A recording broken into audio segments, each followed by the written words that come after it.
سلام بچه ها، چطورین؟ امید که جور صحت سلامت باشین در هر جای از دنیا هستین. خوب و خوش آرام، جیباتون پر از پول و صحت سالم باشین. بازم خوش آمدین در ویدیو این هفته. ویدیو سعی کن نخندی و یکی به تنهایی دیگه، من چون همکاری ندارم مجبورم تنهایی ویدیو بگیرم. و یکی تا آخر ویدیو رو ما همراهی کنین.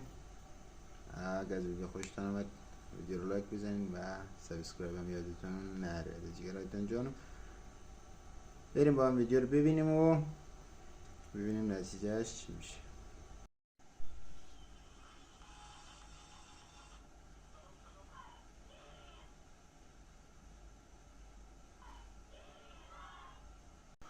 ولی تو که مد دیدم خب دخترم خوب تعجب کرد، ولی حالا ویدیو ساختگی بود، حالا دور مخفی نمیدونم چیزی.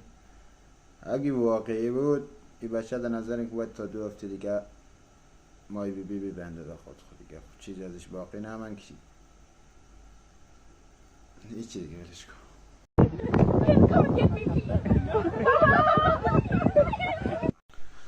ولی بچه نمیدونم حالا ماساژ میداد چیکار میکرد نمیکرد من نمیفهم. ولی دخترها شما سعی کنید امتحان نکنید، کار رو خطرناک است. فکرتون باشه که باشه امتحان نکنید. از من به شما نصیحت، حواستون باشه.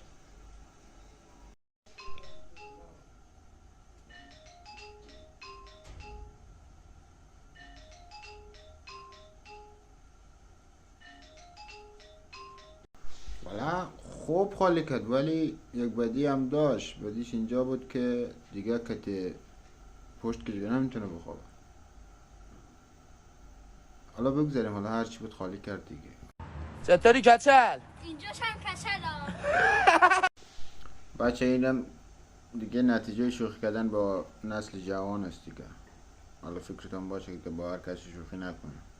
دیدین دیگه همچین یه جواب برش داد که دیگه حالا تا 2 ماه دیگه فکر کنه که عجب گوی خوردم که تازه شوخی کردم. no.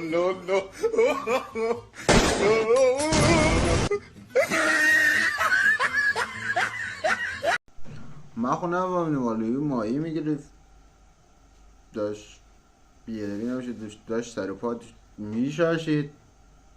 هر کاری میکرد دیگه خوب ادبش کرد. اگر دیگه باورم نمیشه که دامونش دیگه بخواه که حالا یا بشاشه یا ماهی بگیره. آره خوب ادبش کرد. اینو میخوای؟ بیا اینو بخور.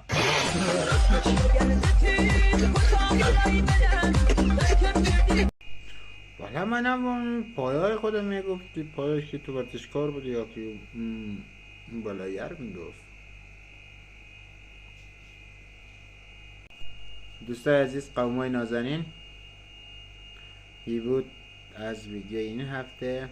تا ویدیوی بعدی دا خدای پاک مسپارمتون و دیگه اگر از ویدیو خوشتون اومد ویدیو رو لایک کنین و سابسکرایب هم یادتون نره.